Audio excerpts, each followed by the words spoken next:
আমাদের সচিবালয়ে যারা আগুন দিচ্ছেন, প্রকৃতপক্ষে শেখ হাসিনাকে বাঁচাবার এবং দুর্নীতিপরায়ণ তৎকালীন এমপি মন্ত্রী তথাকথিত ইউনিয়ন পরিষদের একজন চেয়ারম্যান, তাদের ইউনিটের একজন সভাপতি পর্যন্ত হাজার কোটি টাকার যে দুর্নীতি করেছেন, তার দলিল দস্তাবেজ যার সচিবালয়ে সংরক্ষণ ছিল, এগুলোকে পুড়িয়ে দিয়ে তারা শেখ হাসিনা সহ তাদের দোসরদের রক্ষা করতে চান। যেই দোসররা এই কাজে সম্পৃক্ত হয়েছেন, কান খুলে শুনে রাখুন, এই সমস্ত কাগজ পুড়িয়ে ফেললেও 18 কোটি মানুষের 2 চোখ আপনারা অন্ধ করতে পারবেন না। তাদের সাক্ষীর বিনিময়ে বিচার হবে, ফাঁসির কাস্তে তাদেরকে ঝুলাতে বাধ্য করা হবে। আগুন সন্ত্রাসী হিসাবে আপনি টেলিভিশনে বক্তৃতা করতেন, আর এদেশের 18 কোটি মানুষ জানতো ওই আগুন সন্ত্রাসের হোতা ছিল শেখ হাসিনা নিজে। এই আগুন সন্ত্রাসের মদতদাতা ছিল বাংলাদেশের বাইরের একটা গোয়েন্দা সংস্থা। এখনো আমরা দাবি করছি, জনগণ মনে করে সচিবালয়ে আগুন দেওয়ার পিছনে শেখ হাসিনা এবং তথাকথিত ওই গোয়েন্দা সংস্থার হাত রয়েছে।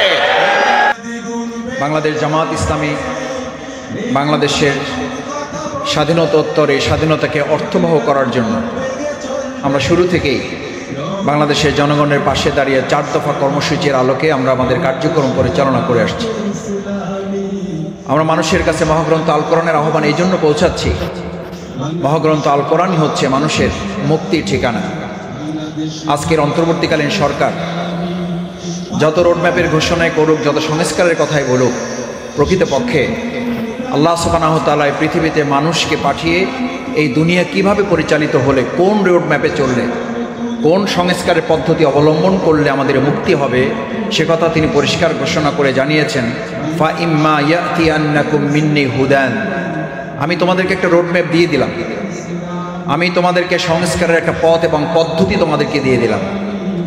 ফামান তাবিআ, এটাকে যদি তোমরা ফলো করো, এটাকে যদি তোমরা মানো, এটাকে যদি তোমরা নির্দেশ অনুসরণ করো, ফালা খাউফুন আলাইহিম, তাহলে তোমাদের কোনো ভয় নাই, ওয়ালা হুম ইয়াহজানুন, তাহলে তোমাদের উদ্বেগ এবং উৎকণ্ঠার কোনো কারণ নেই। আল্লাহ সুবহানাহু ওয়া তাআলা যেহেতু মহাগ্রন্থ আল কোরআনকে একটা রোডম্যাপ উল্লেখ করেছেন, এটাকে সংস্কারের মূল প্রতিপাদ্য উল্লেখ করেছেন, বাংলাদেশ জামাত ইসলামী সেজন্য মনে করে আমরা কোরআনকে অনুসরণ করি, আমাদেরকে আর কোনো রাষ্ট্রকে অনুসরণ করার প্রয়োজন নাই। আমরা যেহেতু মহাগ্রন্থ আল কোরআনের মাধ্যমে আল্লাহকে ভয় করি, সুতরাং পৃথিবীর আর কোনো বন্দুকের নল এবং রক্তচক্ষুকে আমাদের ভয় করার প্রয়োজন নেই।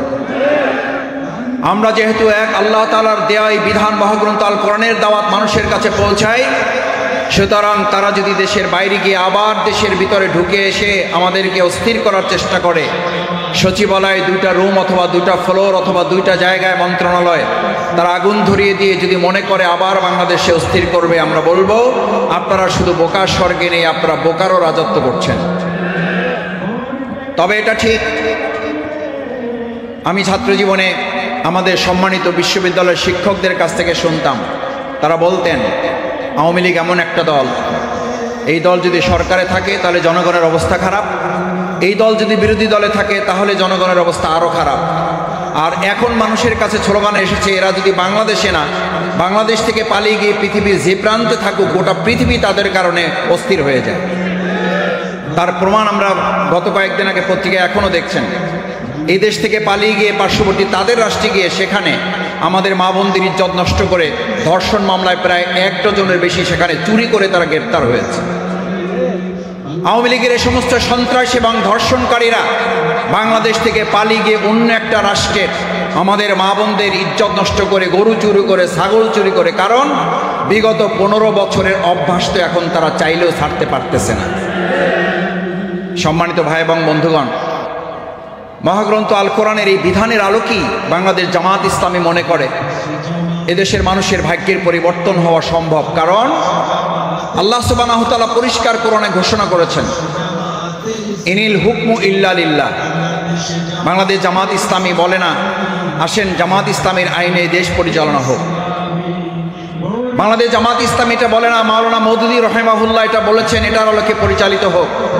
আজকে আমরা যে ময়দানে বসে এই কাজ করছি, সম্মেলন করছি, আমাদের অত্যন্ত প্রেরণার এবং মর্যাদার বাংলাদেশ জামাত ইসলামী বাংলাদেশের সম্মানিত সাবেক আমির, বর্ষিয়ান মজলুম জননেতা যিনি বাংলাদেশে গুরুত্বপূর্ণ অনেকগুলো ভূমিকার মধ্যে ভাষা আন্দোলনের অগ্রসেনানী ছিলেন, বাংলাদেশের এই তত্ত্বাবধায়ক কেয়ারটেকার সরকারের যিনি রূপকার ছিলেন, যিনি বাংলাদেশের মানুষের ভাগ্যের পরিবর্তনের জন্য ভূমিকা পালন করেছেন, সেই অধ্যাপক গোলাম আজম রাহিমাহুল্লাহর স্মৃতি বিজড়িত অঞ্চল।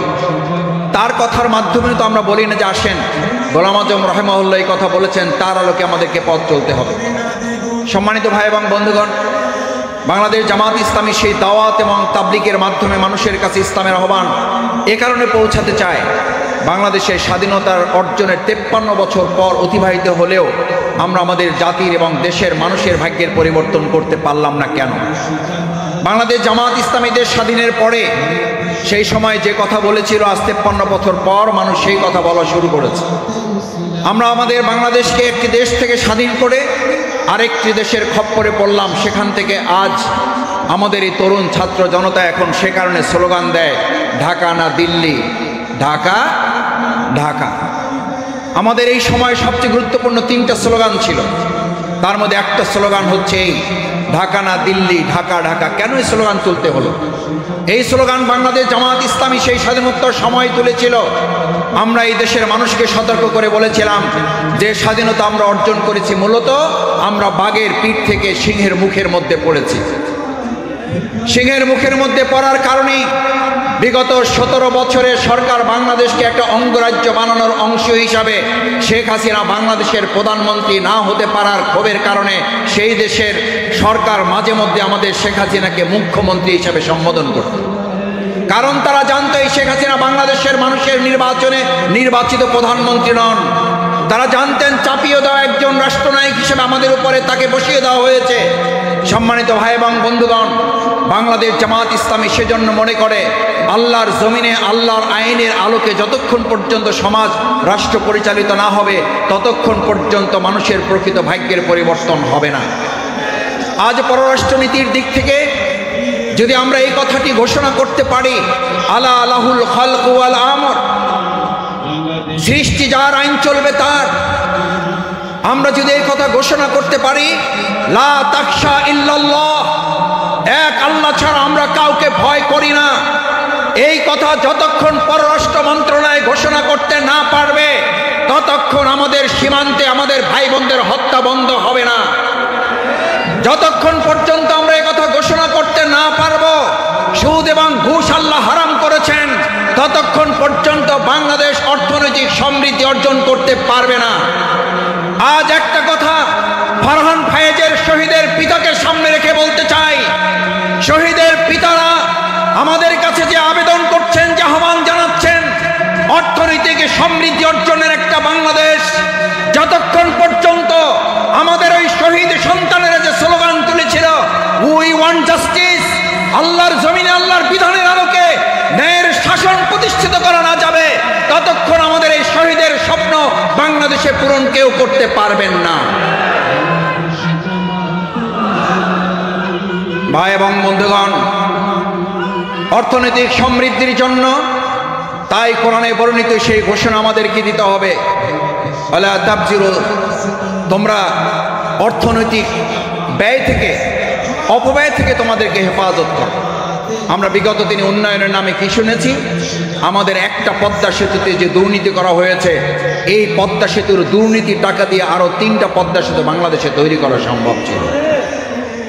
আমাদেরকে উন্নয়নের রোড মডেলের কথা শোনানো হয়েছে, আসলে উন্নয়নের রোল মডেলের পরিবর্তে আমাদেরকে দুর্নীতির রোল মডেলে পৃথিবীকে পরিচিত করে দেওয়া হয়েছে। আমাদের সচিবালয়ে যারা আগুন দিচ্ছেন, প্রকৃতপক্ষে শেখ হাসিনাকে বাঁচাবার এবং দুর্নীতি পরায়ণ তৎকালীন এমপি মন্ত্রী তথাকথিত ইউনিয়ন পরিষদের একজন চেয়ারম্যান, তাদের ইউনিটের একজন সভাপতি পর্যন্ত হাজার কোটি টাকার যে দুর্নীতি করেছেন, তার দলিল দস্তাবেজ যার সচিবালয়ে সংরক্ষণ ছিল, এগুলোকে পুড়িয়ে দিয়ে তারা শেখ হাসিনা সহ তাদের দোসরদের রক্ষা করতে চান। যেই দোসররা এই কাজে সম্পৃক্ত হয়েছেন, কান খুলে শুনে রাখুন, এই সমস্ত কাগজ পুড়িয়ে ফেললেও 18 কোটি মানুষের 2 চোখ আপনারা অন্ধ করতে পারবেন না। তাদের সাক্ষীর বিনিময়ে বিচার হবে, ফাঁসির কাস্তে তাদেরকে ঝুলাতে বাধ্য করা হবে। সাথে একথাও পরিষ্কার বলি, সচিবালয়ে আগুন দিয়ে যদি কেউ মনে করেন এই অন্তর্বর্তীকালীন সরকার আর আমাদের জুলাই আগস্টের গণ অভ্যুত্থানের আন্দোলনের, বৈষম্য বিরোধী আন্দোলনের অকুতোভয় সৈনিকরা ভয় পেয়ে যাবে, তাহলে আপনারা বোকার স্বর্গে আছেন। কারণ আপনারা জুলাই আগস্টের গণ অভ্যুত্থান শুধু নয়, এখন তো সচিবালয়ে কয়েকটা ফ্লোরে আগুন দিয়েছেন। বিগত 17 বছর আপনারা পেট্রোল ঢেলে ঢেলে বিভিন্ন বাসগুলোতে আগুন জ্বালিয়ে আমাদের ভাইদের, যাত্রীদের, বোনদের পুড়িয়ে দিয়ে বিরোধী দলের নামে মিথ্যা মামলা সাজিয়ে আমাদেরকে দমন করতে পারেন নাই। আপনারা আমাদেরকে আগুন দিয়ে দমন করতে পারবেন না। আগুন সন্ত্রাসী হিসাবে আপনি টেলিভিশনে বক্তৃতা করতেন, আর এদেশের 18 কোটি মানুষ জানত ওই আগুন সন্ত্রাসের হোতা ছিল শেখ হাসিনা নিজে।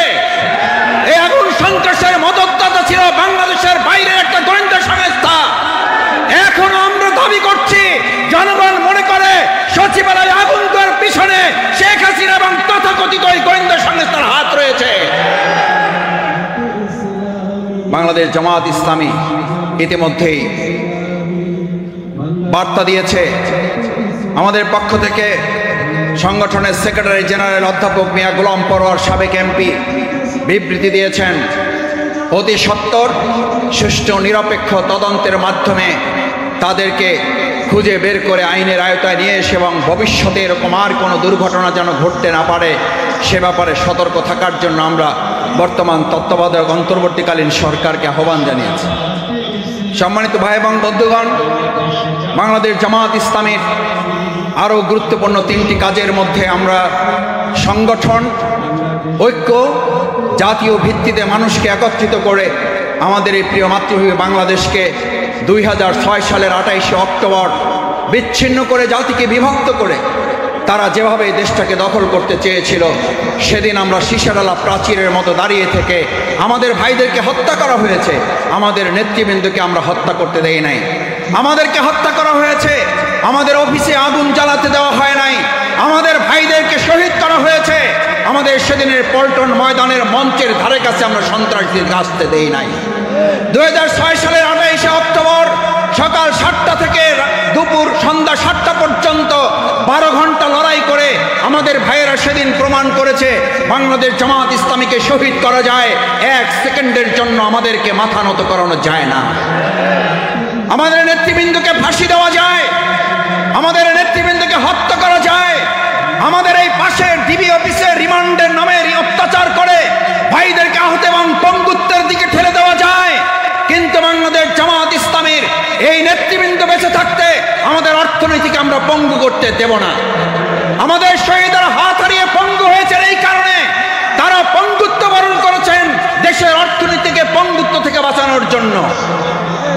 আমাদের অসংখ্য ভাই হাত এবং পা হারানো ভাইদেরকে যখন জিজ্ঞেস করা হয়েছে আপনার একটা হাত চলে গেছে, আপনার অনুভূতি কি, তিনি হাসি দিয়ে বলেছিলেন, আমার একটা হাতের পঙ্গুত্ব বরণ করার মধ্য দিয়ে বাংলাদেশের পঙ্গু অর্থনীতিকে যদি বাঁচানো যায় আর একটা হাতও আমি দিতে প্রস্তুত আছি।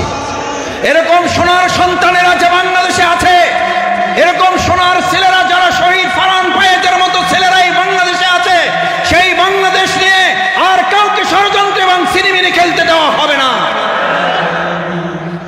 আমাদের ভাইরা অন্ধ হয়েছেন, কিন্তু আইমে জাহিলিয়ার অন্ধকার থেকে বাংলাদেশকে আলোকিত করেছেন।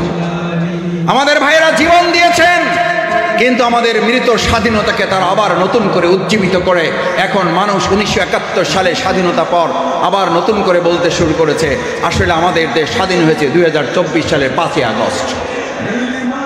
আজকে আমাদের শহীদ পরিবারের পক্ষ থেকে যে দাবি উঠেছে, আমরা শুধু বলবো তাদের গেজেট প্রকাশ করাই শেষ নয়, আমাদের প্রত্যেকটি শহীদ পরিবারকে সম্মান এবং মর্যাদার সাথে এই নতুন বাংলাদেশে বসবাস করার ব্যবস্থা তাদেরকে করে দিতে হবে।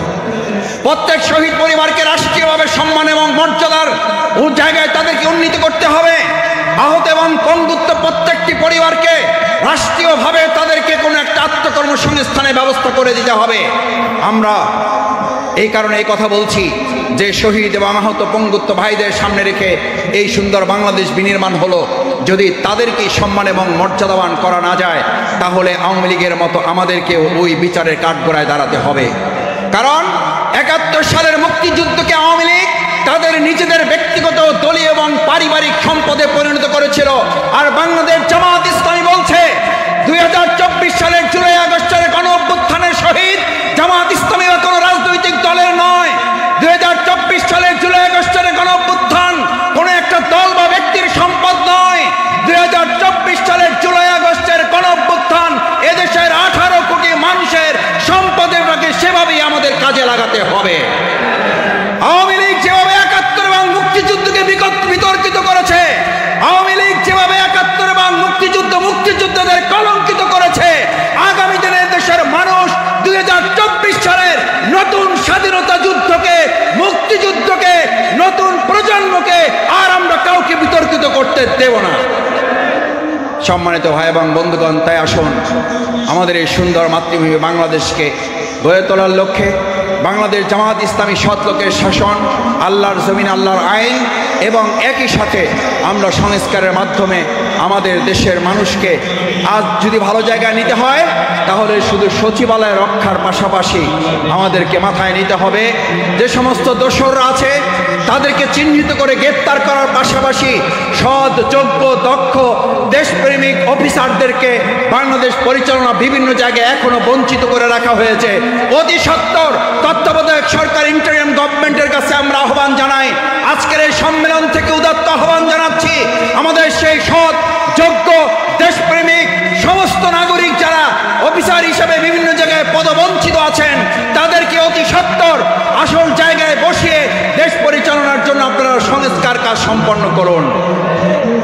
সে তাহলেই আমাদের ষড়যন্ত্রকারীরা বুঝতে পারবে এই বাংলাদেশকে আর কোনোভাবে ক্ষতিগ্রস্ত করা যাবে না। আসুন সেই সুন্দর বাংলাদেশ বিনির্মাণে আমরা প্রত্যেকের জায়গা থেকে ভূমিকা পালন করি, সেই প্রত্যাশা ব্যক্ত করে আমি আমার কথা শেষ করছি। আল্লাহ হাফেজ। বাংলাদেশ জিন্দাবাদ, বাংলাদেশ জামাত ইসলামী জিন্দাবাদ। বাংলাদেশ জামাত ইসলামী, বাংলাদেশ জামাত ইসলামী, বাংলাদেশ জামাত ইসলামী।